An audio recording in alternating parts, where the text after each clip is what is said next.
এরা মুসলমান, জানাজা পড়াবেন তাকওয়াবান আলেম দিয়া, যারা তাকওয়া মুত্তাকি তাদেরকে দিয়া জানাজার নামাজ পড়াবেন, কাজে লাগবে।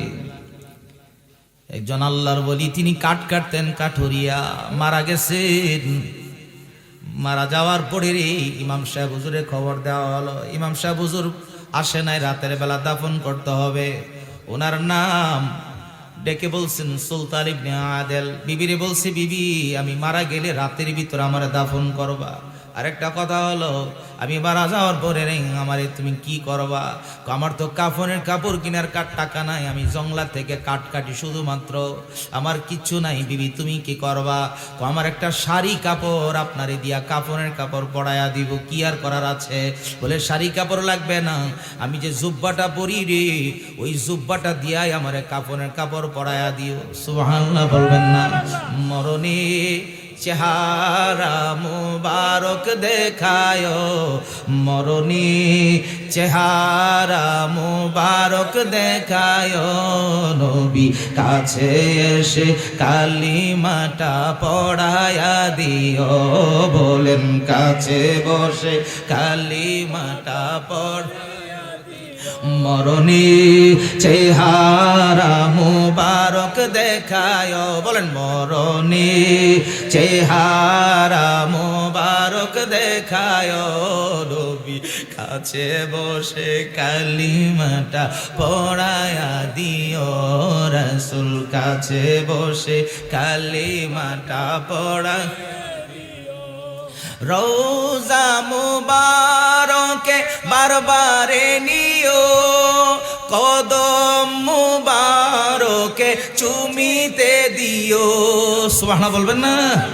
রোজা মুবারকে বারবারে নিও, কদম মুবারকে চুমিতে দিও।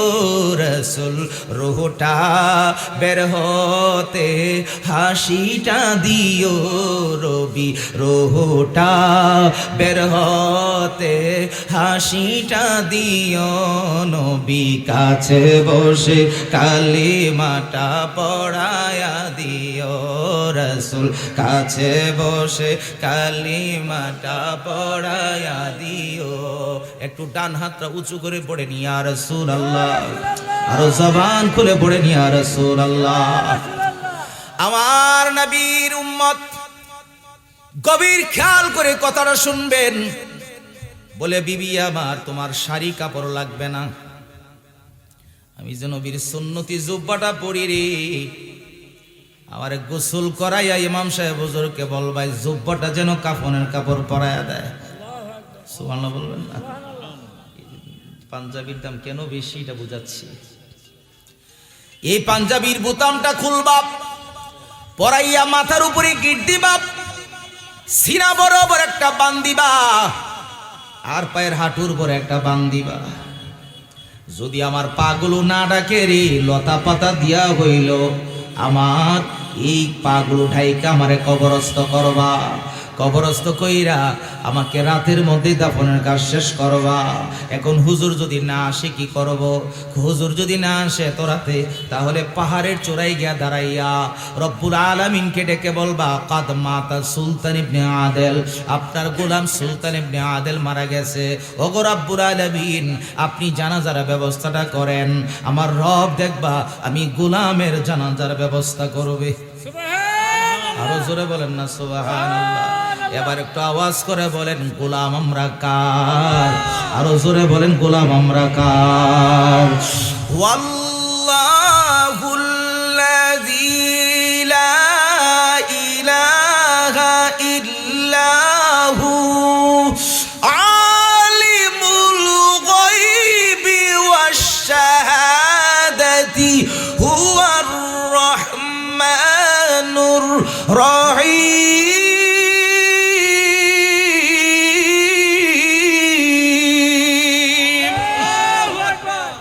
আমার রব এই গোলামের জন্য কি সাহায্য করে? মারা তো গেলেন, রাতের বেলায় মারা গেলেন। আল্লাহওয়ালা যারা, তাদের কাছে একটা এলহাম আসে, ঠিক কিনা বলেন? বলল রাতে মারা গেল, এখন স্ত্রী, 2টা সন্তান আছে। ডেকে বলে হুজুরকে নিয়ে আসো। হুজুরকে নিয়ে আসার জন্য যাওয়ার পরে ডেকে বলে, এত রাত্রে যে আমি যাব, আমি তো মুসল্লি পাবো না, কারে নিয়ে আমি জানাজার নামাজ পড়ব? এত রাতে গোসলও কেমনে আমি একা করাবো? জঙ্গলার ভিতরে বসবাস তোমার বাবার, এখন আমি একা কবরস্থ করতে পারবো না, সকালবেলা করব, বাড়ি চলে যাও। 2টা সন্তান এসে মায়ের কাছে ডেকে বলে, মা, হুজুর বলছে সকালবেলা আসবে, কিন্তু স্বামীর ওসিয়ত হলো রাতের মধ্যে দাফন করা। মা ডেকে বলে, আমার স্বামী আমাকে বলে গেছে যদি ইমাম সাহেব হুজুর নাই আসতে পারে, পাহাড়ের উপরে দাঁড়াইয়া আল্লাহকে ডাকবো। আর সব পাহাড়ের উপরে যায়।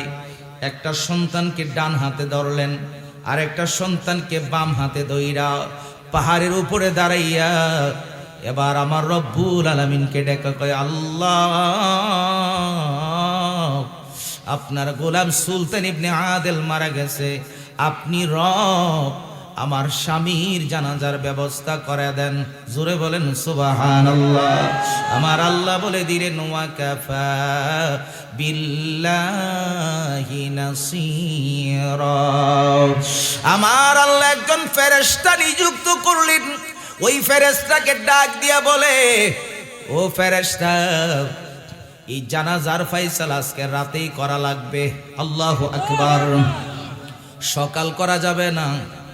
আমাকে যেহেতু ডাকছে, আমি রব তো ডাকলেই জবাব দেই। সুবহানাল্লাহ পড়েন। বন্দা ডাকে একবার, আমার আল্লাহ 70 বার জবাব দান করে। ফাযকুরুনি আযকুরুকুম ওয়াশকুরুলি ওয়ালা তাকফুরুন। এই জন্য আজকে এশিয়ার মুসলমান ডান হাতটা উঁচু করে ডাক দিয়া কোন আল্লাহ, মায়া করে ডাক দেখুন আল্লাহ, আরো মহব্বতে বলেন আল্লাহ, এবার পড়েন আল্লাহু আকবার। ওই রব্বুল আলামিনের গোলাম হয়ে বসছেন। আজকের মাহফিলে যেন আল্লাহ গুনাহগুলি মাফ করে দেয়। জোরে জোরে কোন আমিন। এর আল্লাহ বান্দা হিসেবে বলছি, আজকের মাহফিলে যেন আমার আল্লাহ বন্ধু বানায় নেয়। জোরে বলেন আমিন।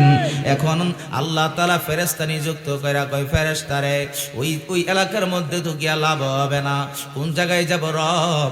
আমার আল্লাহ ডেকে বলে, চলে যাও ইয়েমেন দেশের, ইয়েমেন তো মারা গেছে, চলে যাও বাগদাদের জমিনে।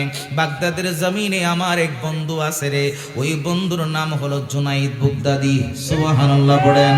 ওই জুনাইদ বুগদাদির কাছে গিয়া জুনাইদ বুগদাদিরে বলবা, আমি রব বলেছি জানাজার নামাজটা পড়ানোর জন্য। ফেরেশতা এসে জুনাইদ বুগদাদির কাছে ডাক দিয়া বলে, ও আল্লাহর গোলাম, আল্লাহর বন্ধু, আল্লাহর বলি, আপনি জানাজার নামাজ পড়াইতে হবে আজকের রাত্রে। বলে কোন জায়গায়? বলে যেতে হবে ইয়েমেন দেশের মধ্যে। এখন জুনাইদ বুগদাদি রেখে বলে, আমি হলাম বাগদাদের জমিনে, বাগদাদের জমিন থেকে ওই ইয়েমেন হলো 2500 মাইল দূরে। এই 2500 মাইল দূরে আমি কেমনে যাব? এটা তো আমার পক্ষে পসিবল না। আমার রব্বুল আলামিনকে গিয়ে জিজ্ঞাসা করো। ওই ফেরেশতা আবার রব্বুল আলামিনের কাছে গিয়া রব্বুল আলামিনকে ডেকে বলে, রব, আপনার বন্ধু জুনাইদ বুগদাদি ইয়েমেনে যেতে চায়, উনিও যাবে বলছে, ওনার সাথে 12 জন মুরিদ আছে, উনরাও যাবে। কিন্তু যাবে কিভাবে? ওনারা হলো বাগদাদের জমিনে, আর লাশ হলো ইয়েমেনে। কেমনে যাবে? আমার রব্বুল আলামিন শিখায়া দেয়, ও ফেরেশতা, আমার বন্ধুরে গিয়ে জানায়া দাও, আমার জুনাইদ যেন রে আল্লাহর কুদরতি কদমের মধ্যে সেজদায় পড়ে যায়। সুবহানাল্লাহ পড়েন। সবচাইতে দামি ইবাদতের নাম হলো নামাজ। নামাজের চাইতে দামি কোনো ইবাদত নাই রে ভাই। নামাজ আমাকে পড়তে হবে, নামাজ ছাড়া আল্লাহর ওলি হওয়া যাবে না। ঠিক কিনা বলেন? নামাজের বাহিরে কোনো ওলি নাই। যত ওলি হয়েছে রে নামাজ পড়ে ওলি হয়েছে। আর এবারের পেশা বুজুর বলেন, আর সতুরার কুতুবুলের সাধু বলেন, আরো যত হক্কানি ওলি আল্লাহ হয়েছে, তারা নামাজ পড়ে আল্লাহর ওলি হয়েছেন। ঠিক কিনা বলেন? পৃথিবীর সকল ইবাদতের মধ্যে কথা বলা যায়। আপনি রোজা রাখলেন, আমি আমি রোজা রাখলাম, আমার ভাইয়ের সাথে আমি কথা বললাম, আমার এই ভাইয়ের সাথে আমি কথা বললাম, কোনো অসুবিধা হবে না। যাকাত দেওয়ার সময় একজন আরেকজনের সাথে কথা বলা যায়। হজ করতে গেলাম, আমি লাব্বাইক আল্লাহুম্মা লাব্বাইক বলতেছি, তারপর একজনের সাথে আরেকজনের কথা বলা যায় হজের সময়ে। কিন্তু এমন একটা ইবাদত, যেই ইবাদতের ভিতরে কারোর সাথে কোনো কথা বলা যায় না। আমি যখন বললাম ইন্নী ওয়াজ্জাহতু ওয়াজহিয়া লিল্লাযী ফাতারাস সামাওয়াতি ওয়াল আরদ হানিফাও ওয়া মা আনা মিনাল মুশরিকিন, বলে এখন আমি নিয়ত করে আল্লাহু আকবার তাকবীরে তাহরিমা বাঁধলাম, যেকে তাকবীরে উলা বলা হয়। এখন আমি সানা পড়লাম সুবহানাকা আল্লাহুম্মা ওয়া বিহামদিকা ওয়া তাবারাকা ইসমুকা ওয়া তাআলা জাদ্দুকা ওয়া লা ইলাহা গায়রুক। এখন তাউস পড়লাম, তাসমিয়া পড়লাম, পড়ে সূরা ফাতিহা শুরু করে দিলাম। এখন যদি আমার বাবা ডেকে কয় সন্তান তুমি এখানে আসো, ওই নামাজের ভিতর থেকে আর কোনো আসার সুযোগ নাই, কথা বলারও কোনো সুযোগ নাই। আমার যেই মা 10 মাস 10 দিন আমাকে গর্ভে লালন করেছে, ধারণ করেছে, ওই মাও যদি আমাকে নামাজের ভিতরে আহ্বান করে, ওই নামাজ থেকে মায়ের আহ্বানে সাড়া দেওয়া যাবে না। কারণ রে এই নামাজ দুনিয়ার কারো জন্য আমি পড়ি না। আমার আল্লাহ আমার নবীরে বলে দেয়, কুল ইন্না সলাতি ওয়া নুসুকি ওয়া মাহিয়ায়া ওয়া মামাতি লিল্লাহি রাব্বিল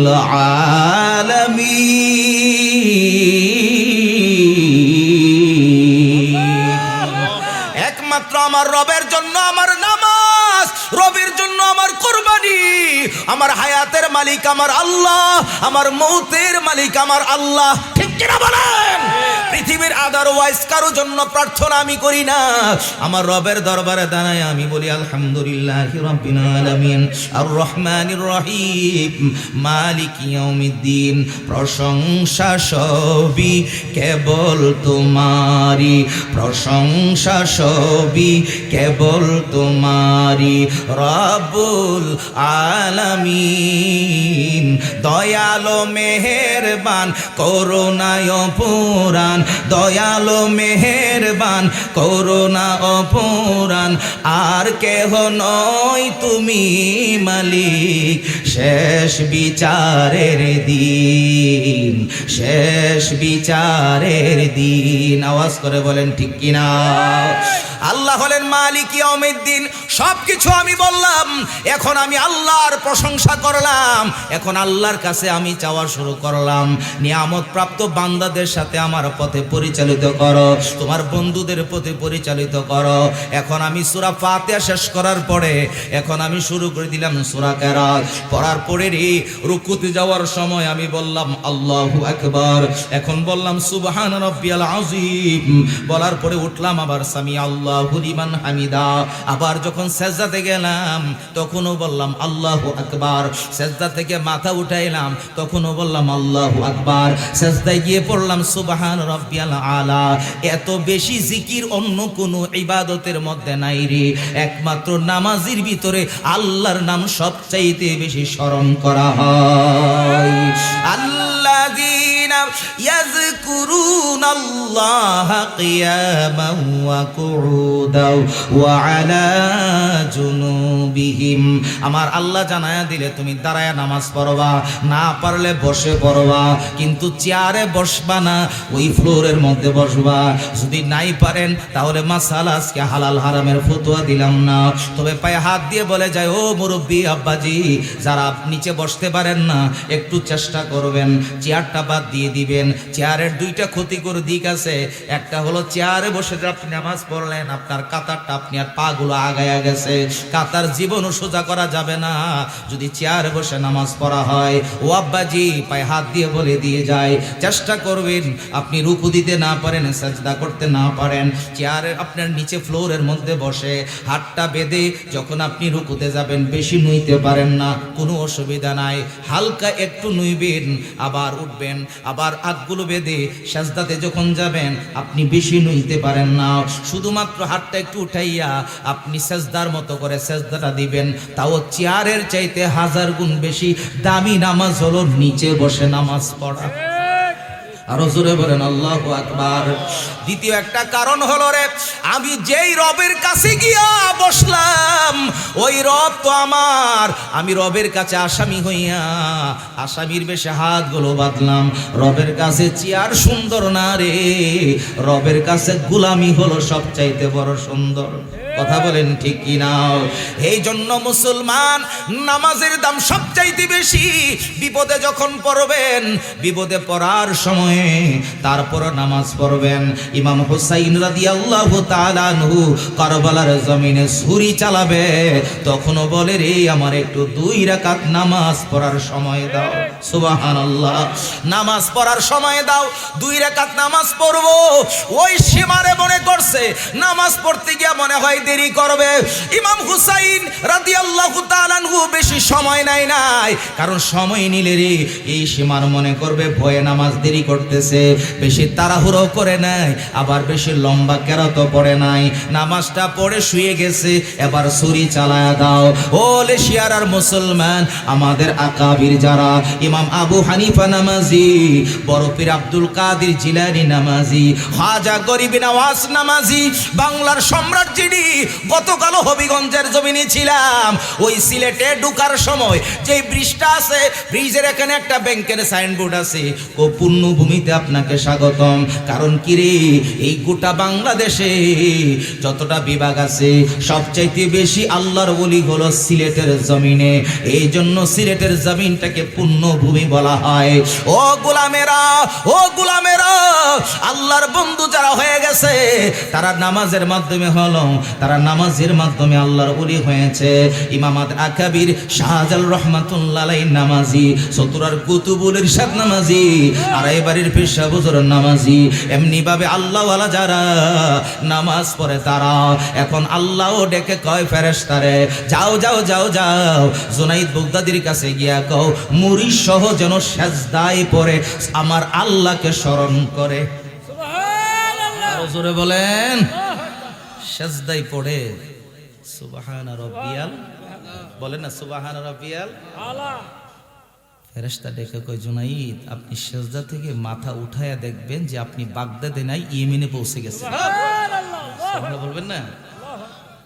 ওয়া মাওলাকুম ফানি'মাল মাওলা ওয়া নি'মান নাসির। প্রত্যেক নামাজের পরে পড়বেন। স্টেজে এসে বসছি, আপনারা তো মনে করছেন আমি এসে বসে রয়েছি। স্টেজে বসার পরেও আমি দোয়া পড়ছি, হাসবুনাল্লাহু ওয়া নি'মাল ওয়াকিল নি'মাল মাওলা ওয়া নি'মান নাসির। এই দোয়াটা পড়লাম, দুরূদ শরীফ পড়লাম, এরপরে এখানে এসে বসছি। কারণ এলেম দুনিয়ার কেউ দিতে পারে না। এই ওয়াজ যে করি বাবা, একমাত্র সাহায্য হচ্ছে আমার আল্লাহর। ঠিক কিনা বলেন? দুনিয়ার কারো কাছে আমি সাহায্য চাইতে হয় না, আল্লাহ মঞ্জুর করে দেয় আমাকে। এখন আল্লাহর ওলি সাজদায় পড়ে বলে সুবহান রাব্বিয়াল আলা। সাজদা থেকে মাথা উঠায় দেখে রে সুলতান ইবনে আদেল আর এই বাগদাদের জমিনে নাই, ইয়েমেনের জমিনে পৌঁছে গেছে। ইয়েমেনের জমিনে পৌঁছার পরে এখন বলে লাশ কোথায়? জংলার ভিতরে। জংলার ভিতরে যাওয়ার পরে এখন লাশ খুঁজে বের করলো। যেমন লাশ তেমনই পড়ে আছে, কেউ গোসলও করাই নাই, কাফনও পড়াই নাই, দাফন করবে দূরের কথা। ওই জুনাইদ বাগদাদি 12 জন মুরিদকে বললো আগে জানাজার ব্যবস্থা করো, আগে গোসলের ব্যবস্থা করো।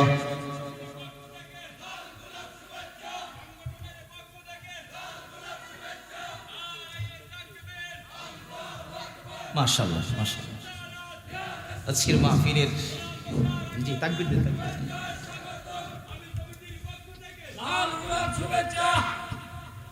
আজকের মাহফিলে যিনি প্রধান আলোচক, বিশিষ্ট আলিম দ্বীন, জনপ্রিয় ইসলামিক স্কলার, তরুণ প্রজন্মের আইডল শেখ আব্দুল মুস্তাফা রহিম আল আজহারি আমাদের মাঝে আসছেন। সকলে একসাথে পড়েন আলহামদুলিল্লাহ। নারে তাকবীর, আল্লাহু আকবার, নারে রিসালাত, ইয়া রাসূলুল্লাহ। প্রধান বক্তার আগমন, শুভেচ্ছার স্বাগত। আল্লামা শেখ মুস্তাফা রহিম আল আজহারি সাহেবের আগমন। শুভেচ্ছার স্বাগত, মাহফিলের পক্ষ থেকে, লাল গোলাপ শুভেচ্ছা, সংগঠনের পক্ষ থেকে, এশিয়ানবাসীর পক্ষ থেকে, লাল গোলাপ শুভেচ্ছা। নারে তাকবীর, আল্লাহু আকবার, নারে রিসালাত, ইয়া রাসূলুল্লাহ। সকলে বলেন মারহাবা। আজকের এই প্রোগ্রামটি যিনি প্রধান আলোচক আমাদের মাঝে, আলহামদুলিল্লাহ বলেন। আমি ওয়াজ লম্বা করছি না, আল্লাহর সাহায্যের উপরে কথাগুলো বলতেছিলাম, নবীর সুন্নতের উপরে। আবার পরবর্তী আলোচক আলোচনাটুকু করবেন ওনার মর্জি মাফিক, যেটা ওনার মানুষকে যেভাবে আল্লাহর পথে আসে, রসুল্লাহর পথে আসে, সেই কথাগুলো উনি বলবেন। আমি আপনাদের কাছে আলোচনা লম্বা করছি না, কারণ যেহেতু আলোচক আসছেন এখানে আর বাড়ানোর ঠিক হবে না। যে আমার আজকের মাহফিলটি এবছর কততম? 8ম বার্ষিক। এই মাহফিলটিতে সভাপতি, সহসভাপতি, প্রধান অতিথি, বিশেষ অতিথিবৃন্দ, আমন্ত্রিত মেহমান অনেকে আছেন বসা, এবং চেয়ারে সামনে প্যান্ডেলে অনেকে অবস্থান করছেন। এই আল্লাহ পাকের সন্তুষ্টির জন্য, প্রিয় নবীজির সন্তুষ্টির জন্য যারা এই মাহফিলটিতে বসে আছেন এবং শ্রম দিয়েছেন, সর্বপ্রথম আপনাদের কাছে জানতে চাই, এই মাহফিলটা প্রতি বছর হোক, আমরা চাইতো ইনশাআল্লাহ। সে চাওয়ার ক্ষেত্রে এই মাহফিলটুকু করতে গিয়ে বিভিন্ন আঙ্গিকে অনেকভাবে সাহায্য সহযোগিতা অনেকেই করেছেন।